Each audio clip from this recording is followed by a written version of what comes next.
Welcome, fans, to the 47th episode of Changeover Chat, presented by Sportmaster Sports Surfaces. I'm your host, Randy Master. Today's guest has played at the highest level of the ATP Tour. As a doubles specialist, he reached a world ranking high of number 17 in 2011, and he won a total of 18 ATP Tour doubles titles. He reached the finals of the 2014 Australian Open with partner Raven Klaasen. Our guest served as president of the ATP Players Council, succeeding Roger Federer, and was succeeded by Novak Djokovic. He's a graduate of Gustavus Adolphus College, where he won both the Division III singles and doubles championships. He is currently the director of pro tennis operations and player relations at the USTA. Please welcome Eric Butoric. Randy, thanks for having me. No problem. This will be a lot of fun. So, Eric, you grew up in Rochester, Minnesota, where I assume you played indoors a lot. It's pretty damn cold there. So anyway, did you come from a tennis family? How'd you get started in the sport? I think your dad was a USPTA pro. Yeah, I did. My parents actually own a small six-court indoor tennis club in Rochester, Minnesota. So a lot of hours logged in that building, and then they moved their operation to a 15-court public facility for the summer. So yeah, I grew up hanging out at the club, playing a lot of tennis, playing a lot of other sports as well. Yeah. But just grew up in a really positive tennis environment. My dad loves the sport. He's a guy who's well into his 60s now, and works 6 days a week and goes to the club on his off day. He just can't get enough of it. So Right. Super supportive parents and people who love the sport and really set me on the right track from an early age.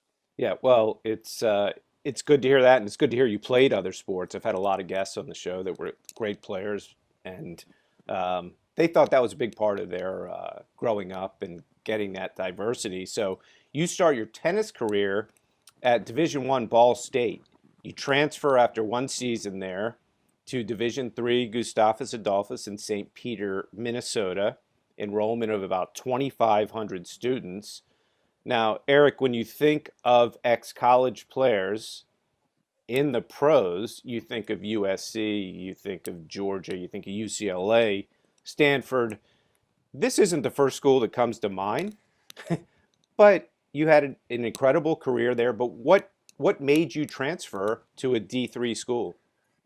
So what made me transfer? I think I really wanted to try the Division I tennis. I was, reasonably successful. I was fighting for a lineup spot at Ball State.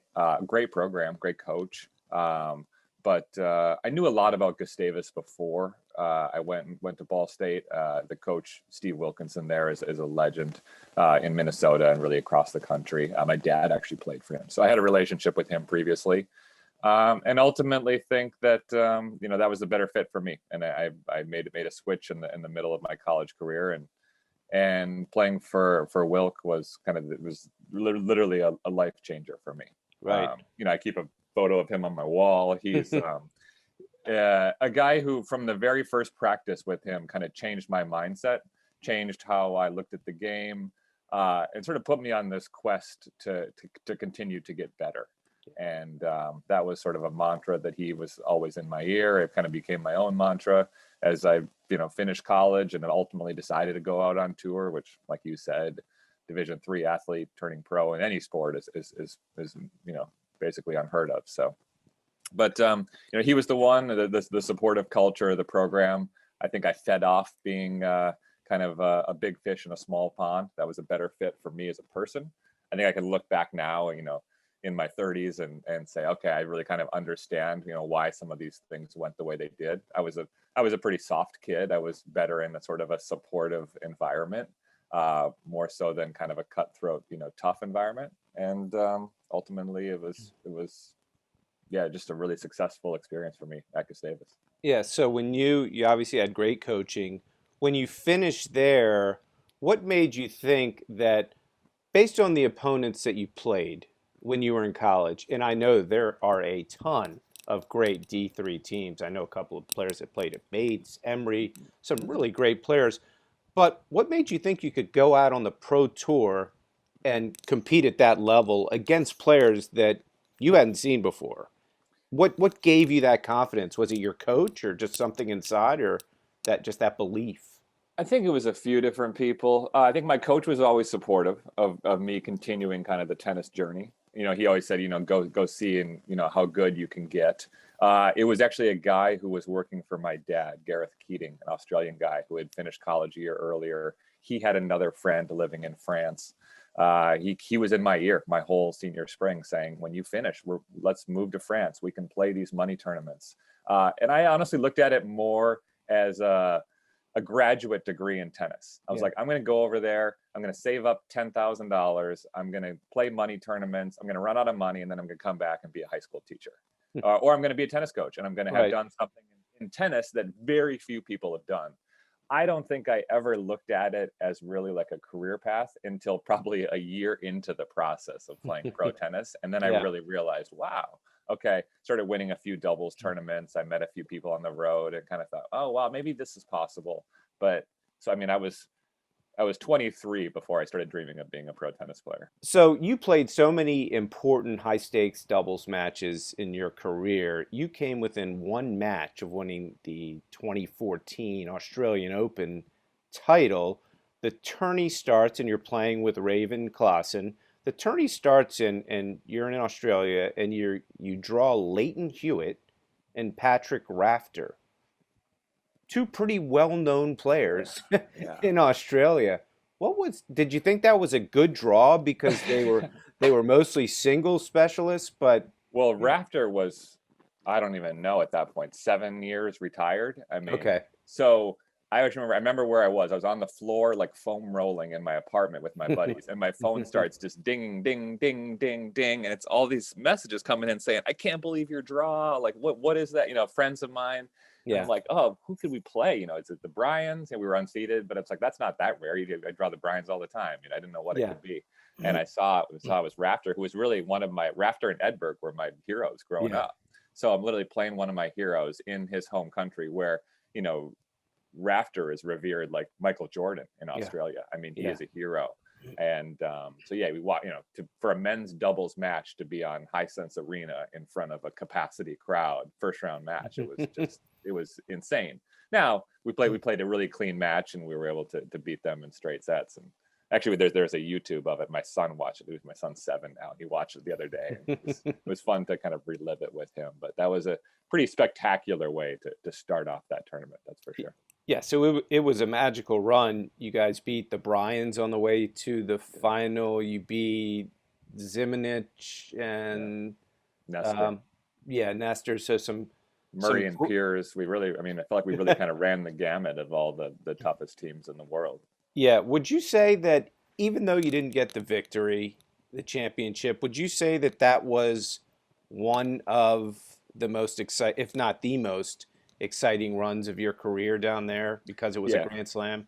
The most. I mean, it's a little disappointing because it's like I felt like it was that one Cinderella run that I had that it didn't get the storybook ending that it deserved. But as you think back, as I think back about my memories, it doesn't change that, right? The experience was amazing, and it actually started with this moment where we went over to play the first tournament. First of all, my son was born in the middle of December, so I didn't even. And he was born early. I didn't even know if I was going to go to Australia.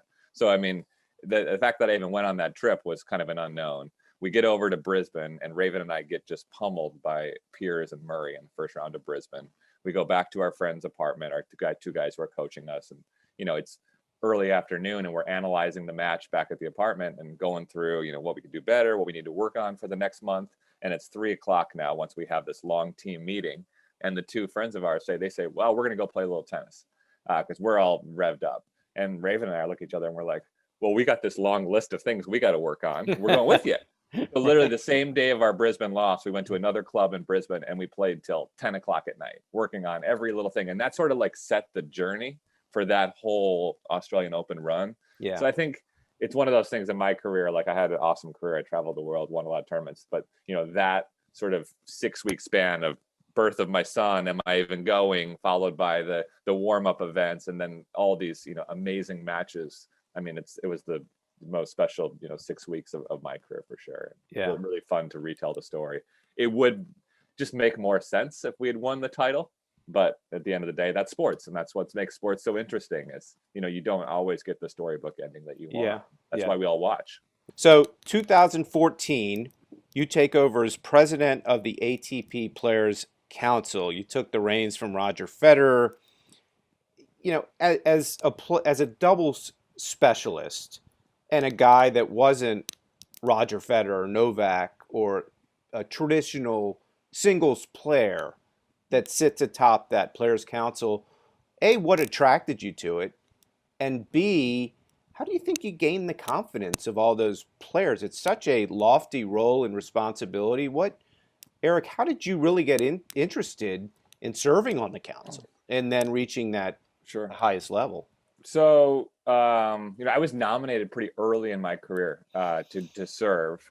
I think because I was one of the few guys that had a college degree. That was what someone said.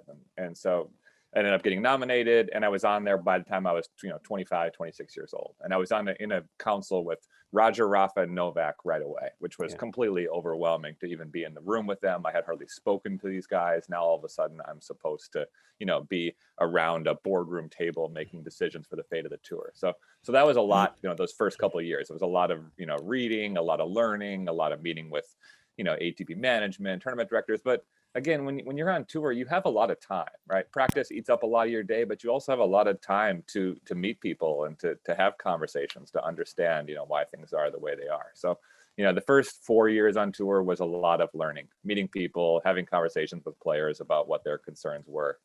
My best years were really as vice president under Roger. I mean, for him to have the voice that he has, I mean, I literally ran around getting feedback from all of the kind of rank and file players and fed it to Roger and tried to grab him when he had 5 minutes before before practice, or in the locker room, or eating lunch, or share a car somewhere, and just sort of like, because he needed to hear, I think, and wanted to hear what the number 100 ranked player was thinking, because he couldn't walk in those shoes. So I could really kind of aggregate a lot of those opinions and get it to him. And that's where I think our council was really strongest in those years when he was leading, and I was just doing a lot of kind of behind the scenes work. But to take over as leader, Roger wanted to step down. He had enough. I wish he wouldn't have. But we were sort of left in a situation where we didn't have a Roger, Rafa, or Novak on the council at that moment. I'd been doing a lot of the work, and I think I was sort of just the next man up, if you will. I don't think it was anything that I plotted to make happen. It was just, we were kind of looking around the room. It's like, someone's got to lead here, and I was happy to take the reins for a couple of years. Yeah, well, I wouldn't sell yourself short, but but the connection from Roger to Eric to Novak, it doesn't exactly make a ton of sense. Right. So not lost on me.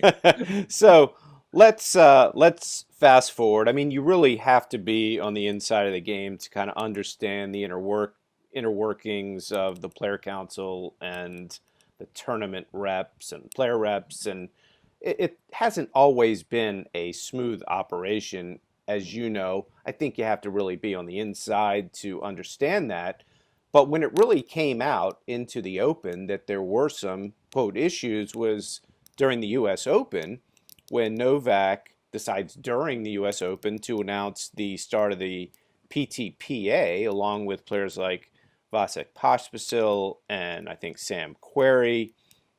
I had Christopher Clarey of the New York Times on my show shortly after the U.S. Open. He had this to say about Novak. Novak has done the hard yards. He has been working in administration with the Players' Council for many years. He hasn't always been well received, but he has done his due diligence here, and he knows what he's talking about. Basically advocating for Novak in the face of a lot of criticism of Novak. So, A, I guess, Eric, what was the impetus of that breakoff? And B, what's happening with it today? You just don't hear a whole lot. You don't. And to be frank, I'm a little out of the loop now, right? Yeah. I now work on the tournament side. Yeah. I'm in the player relations side of our business. So, my role is to, make the US Open as player friendly as possible, but I'm not in those day-to-day conversations anymore. I can speak kind of better about our years, on the player council. And I'll say that, I'm more of a system guy, and I like to, I liked the structure of the player council and the player board, and I understood it, and I tried to, work with. And we had great board reps back then, and Justin Yeah. Dimmelstab was an unbelievable leader for the Yeah. players. Yeah. And just we worked within the system. We moved the needle where we could. We worked on, player pension was a huge issue. We Yeah. focused on that. We got a lot of money there. The player, when the data deals came up, we got the players cut in. Yeah. There was a lot of really positive moves that were made. A lot driven by Justin, but a lot with, using the council. And I think there were also people within our council, really good friends of mine, Sergei Stakhovsky, Jill Simone, right, who preferred more of a let's blow up the system as opposed to I was work within the system. And I think that made our council dynamics sometimes like confrontational within the boardroom, but in a really positive way. Right. Right. So, I think there always are going to be those thinkers who we should change the system. I was always one who said, let's use what we got and make it as good as we can. Yeah. So I think, what now Novak's doing now is probably taking it in another direction, which sometimes, that's what the sport needs. But I can't speak well enough to know, where they're going right now, or is it good or is it not good? I'm not in the weeds of the ATP day to day enough to know anymore. Yeah. Yeah. So fair enough. So no role, I think, after your career on tour seems more suited to Eric Butoric than your current one as Director of Professional Tennis Operations and Player Relations at the USTA, where you've been since 2016. So when I look at your title, Eric, it seems awfully broad. So let me ask you, what is it that you do at the What US? did I do? No. I was going to say, or should I ask, what is it that you don't do at the USTA? Yeah, people ask that a lot. I say I spend about 90% of my time working on the US Open, right? Yeah. Anything that has to do with players, whether it be the minutia of, what we're serving for lunch, the transportation, the hotel, all the way up to, whether it be, helping with prize money distribution or scheduling or just anything that the player will experience at the US Open, I Yeah. usually have a hand in some way, whether I'm overseeing the staff members or just working with an outside entity. It varies, Yeah. but just again, I work closely with Stacey Allitzer. She's the tournament director and has been unbelievable boss for me. I think we work well together. She's, knows every nuance of the WTA, and I know a lot of the ATP. Yeah, just sort of assist her, wherever she would need help as it relates to the player side of the US Open. Yeah. So as you get into the players, I want to talk a little bit about US players because I've had a number of guests on my show recently. I think you know a couple of them, Patrick McEnroe, Martin Blackman, and Mike Dow's, three names I think you're familiar with. We talked a lot about the men's game right now in the U.S. We also talked about the women's game and the health of the women's game. I mean, Serena this morning, Jess Pegula, Jen Brady, I think, are they playing one of these overnight matches? Yeah, tonight? Brady Pegula should play overnight tonight. Yeah. So all of them agree that it is a very, very high priority in this country to bring the U.S. men back to some of the glory days. When that's if it's gonna happen in a year, 5 years, but they all know it's a priority. So Patrick went as far as to say that tennis, in comparison to European countries or the rest of the world, have trouble attracting great athletes. Really, really just great athletes. Relative to the women, where he thinks in the U.S. we do get some of the greatest athletes on the women's side. Martin and Mike agreed to some extent. So Patrick says if you're a parent of a 6, 7-year-old boy, not a girl, that is just a phenomenal athlete, and you think they have a future in the sport professionally as they go on in their career and after college, that tennis as a parent really wouldn't be your first choice. And the reason he said that was he said that basically getting them into team sports, football, basketball, baseball, hockey, whatever it is just easier on a parent. You throw them out in Pop Warner or Little League and everything kind of takes care of itself, where tennis is a little bit more cumbersome with the parents. There's a lot of parent involvement. There's a lot of specialty coaching. It's not the easiest sport in the world to break through as a pro. Would you agree with Patrick on that assessment? He thinks it starts there, essentially, and that's one of the issues. Not, there's more than that, but do you agree with his assessment? Yeah, I think it's any number of factors. I think he's identified a lot of them. I have three small children. I have a 7-year-old who's a spectacular athlete and plays every sport possible. And he's a very good tennis player, and he takes some tennis lessons, but he also goes to school and comes home talking about Patrick Mahomes. He and his buddies talk about Sidney Crosby. So like there definitely is an element of, he's met Roger Federer. Like he goes to the US Open. He's hit on Arthur Ashe, you know what I mean? And Yeah, he still comes home, talking about Patrick Mahomes. yeah, So there's an element of, what's on ESPN, what's kind of, culturally, most important to these younger kids. The parent thing. I hadn't thought a lot about kind of the barriers to tennis before. I would combat that with, there's public tennis courts all over my town, right? Like I can go out and play tennis with my son anywhere. It's really hard for me to get on the ice with him and play hockey. I could throw a football in the yard, but I can't like run a football game, right? So there are some things that tennis has going for it. I mean, we look at what in the last year, they just had this PAC study that came out that talked about how tennis is up 22%. Yeah. I drive around town, public courts are full again, and that's really exciting to see. We know that's probably pandemic driven, but that is nonetheless great momentum that we can feed off of, right? You love tennis, I love tennis. I want more and more of my friends are now have just bought a racket and are getting out on the courts. So tennis does have a lot of good things going for it, but yeah, it's got challenges as well. What are all those barriers to why we don't have a top U.S. man? I think Patrick got to the start of it, and it's also just cyclical. You just have special athletes that come through every so often. We just had 3, right? What we're watching right now: Roger, Rafa, and Novak. None of them happen to be American, but again, I don't think it's something that Switzerland did to produce Roger Federer. He is just a once in a lifetime athlete who came through. It happened to be Swiss. yeah, So I mean, it's just I hope there's another cycle that comes through. Maybe it's the Fritz, TFO, Pelka, Pamipal generation. Maybe it's Sebastian Korda and Nakashima and the next crew. But I think at some point someone will come through, and the U.S. will have someone on top again. Just it may take a little bit of time. But I will also say that I grew up loving tennis, and I grew up, like I said, loving Rafter and Edberg. So you don't have to just love American players. I think some of these international athletes are really, really exciting to follow as well. yeah.